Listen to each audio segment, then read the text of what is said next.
I'm going to go through the stops in, I hope, a reasonably logical order, and also going to highlight some of the work we just had done very recently in May of 2021, which didn't change the specification of the organ at all, but we were taking what was here and getting it to speak together more harmoniously, getting it to work together better.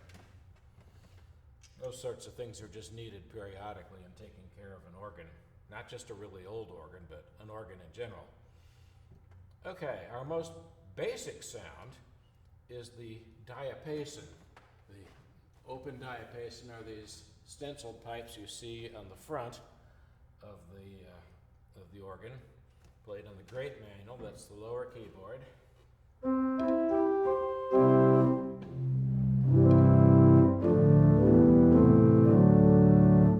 That's really the backbone of the organ.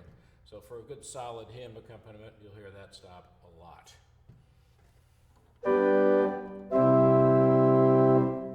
Now we also have, okay, that's called 8-foot pitch, first of all, because that low C is approximately 8 feet long. So we use the terminology referring to the pipe length to designate pitch.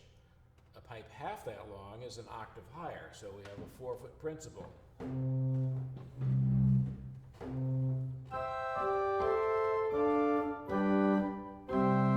So that's in the same family, and here we have them together.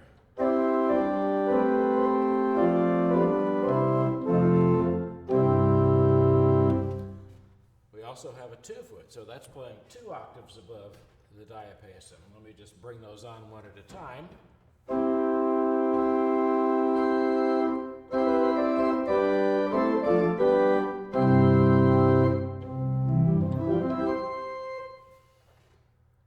We also, on the organ, often have something called mixtures. Now, mixtures are several other pitches, not just octaves, reinforcing some higher harmonics that are actually present in the sound of the open pipes, but this gives them some emphasis, reinforcing them with independent pipes.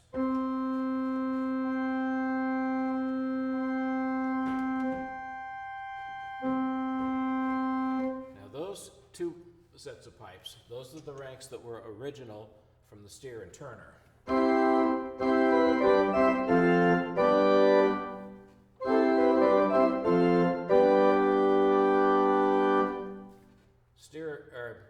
Wall in 1978 added 2 more ranks, but you can choose to use them or not. By drawing the stop halfway, we get only the Steer and Turner ranks. Drawing fully, we get the added ranks.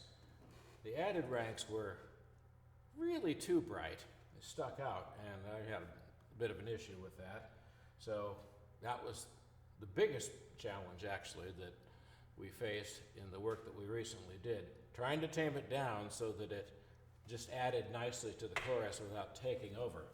And I think we succeeded. You hear it gets brighter, but it doesn't take over the organ. It's this sort of silvery chorus. And sometimes I'll still use just the 2 original ranks, so it gives me another level of volume to work with, actually. Okay, in the swell we have an open diapason. Now that's behind the shutters, so it's going to be a little quieter.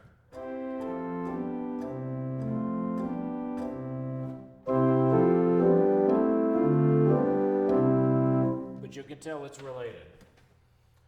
That's actually the only real diapason as such in the swell, but we do have a couple of stops that Ronald Wall added, which provide some higher pitches, kind of the way the mixtures do. We have a 2-foot so-called flautino, but it's sort of between a flute and a principal in sound.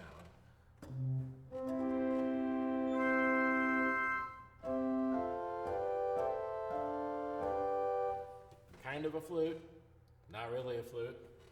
And the 19th, so that gives you notes an octave, or 2 octaves and a 5th higher than the 8-foot.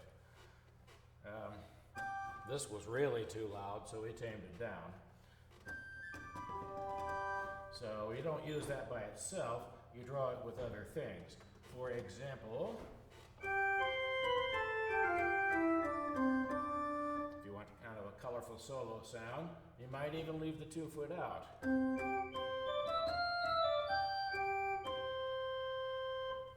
You probably won't hear me do that much. I'm not as fond of that effect.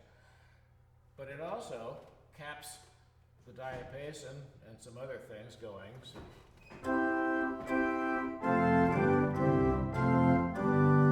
So it just gives you a little bit of upper chorus, especially when you couple it down and are playing from the grate with other stops. This is the coupler here, by the way, so when that's engaged, if I play on the grate, it pulls down the same keys on the swell.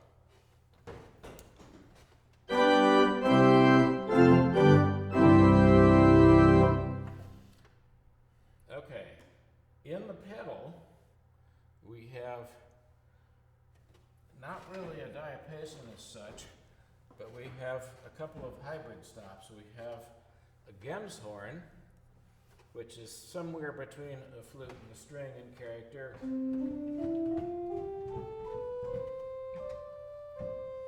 So not that different from the flautino. So that's 4 foot pitch, and at 8 foot pitch we have the violoncello, which, okay, that would be a string sound, but it serves kind of the purpose of a principal.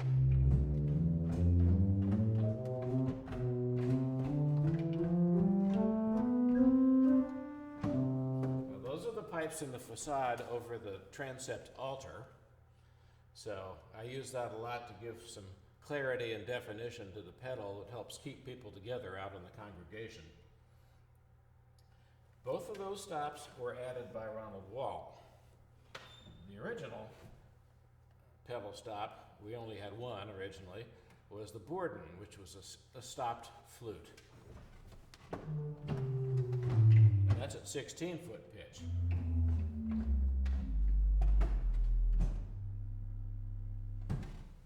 Okay, we have stopped flutes elsewhere in the organ too. The so-called stopped diapason, rather quaint wording, that's actually a flute.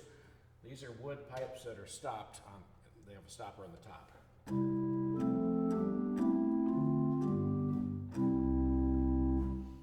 Okay, now contrast that to an open-topped flute. The melodia is a flute a little more orchestral sounding, open wood pipe, so. Sorry.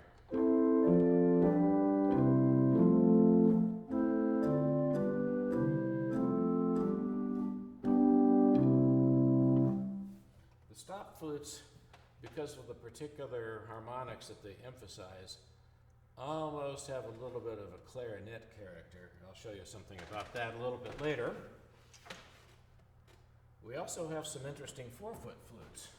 I showed you the chimney flute in the grate.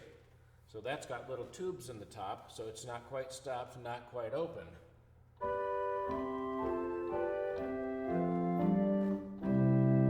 We really steadied up the speech on that one when we're working on it recently. In the swell, we have a 4 foot flute called a walled flute, meaning wooden flute, and it is wood, and they're open pipes. Some of the pipes are double length and so-called harmonic pipes, which gives you a more orchestral sound.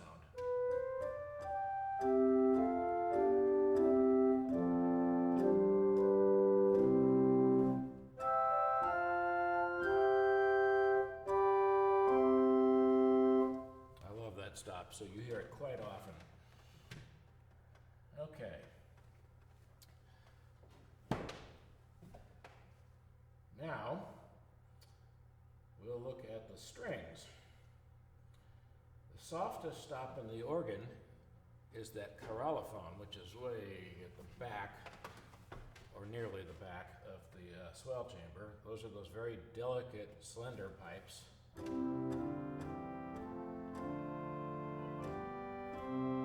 Now, nobody will mistake that for some kind of violin, but it's a lighter sound, which serves, you might say, a similar purpose in the ensemble to what strings might in an orchestra. At least that's the argument. Since this is in the swell, we can shut it down. So when I'm going around or ending on some piece on some whisper soft dynamic, that's usually what I'm using.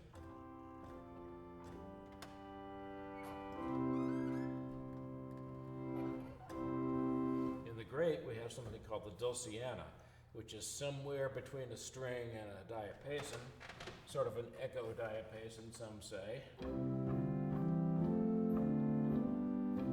Contrast that to the regular diapason. So this is a really useful accompanying voice, and sometimes nice on its own.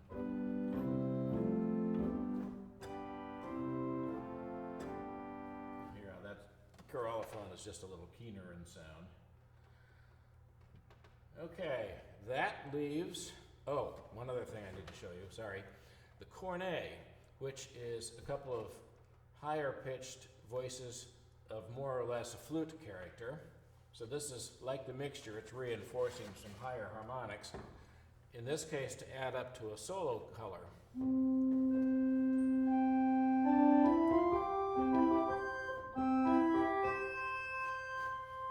So we have what, if I draw it just part way, usually I'll use this with the 8 and 2. If I draw it part way, I get a note that's an octave and a half higher. And if I draw it farther, I get a note that's 2 octaves and a third higher. Sometimes I can use it with the 2-foot. Or I can have sort of leave a hole there.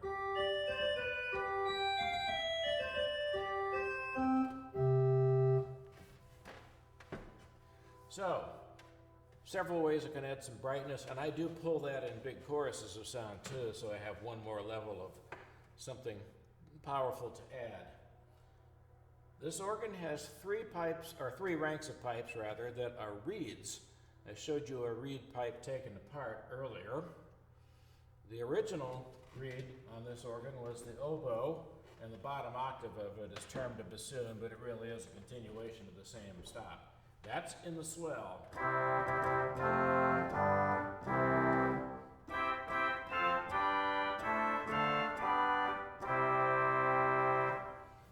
Now I mentioned before how the stop flute kind of colors something like a clarinet a little bit. Well, we don't have a clarinet stop on here, although some organs do.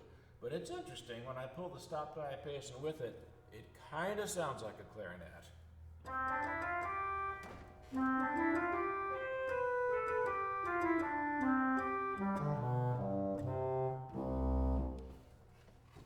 So another source of some variety.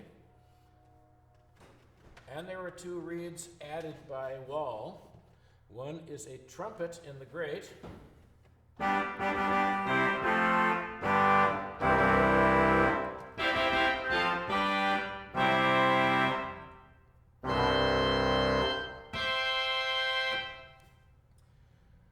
in the pedal, this interesting thing called a cremona, which is actually more like a bassoon, but a rather soft bassoon, and it's nice because it just subtly adds something. It doesn't take over.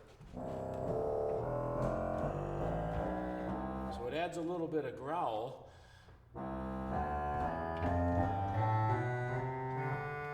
But it's not so loud that I can't use it with other combinations. So for instance, when I'm playing, let's say, a Bach prelude and fugue, I might have all of this going. And I add the cremona.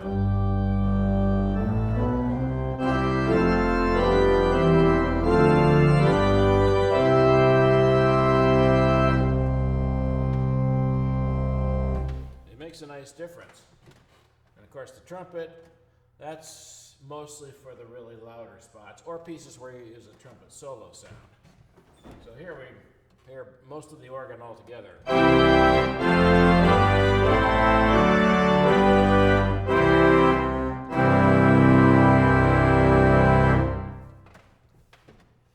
Also, there's one more stop tremolo. Now that doesn't engage any pipes. What that does is it messes with the wind a little bit. The one on this organ is a little temperamental, but this engages a mechanism that makes the wind shake, and if I pull it fully, it's beating awfully hard. I usually don't want it that fast or that deep, so I play a trick with it. I push it part way in.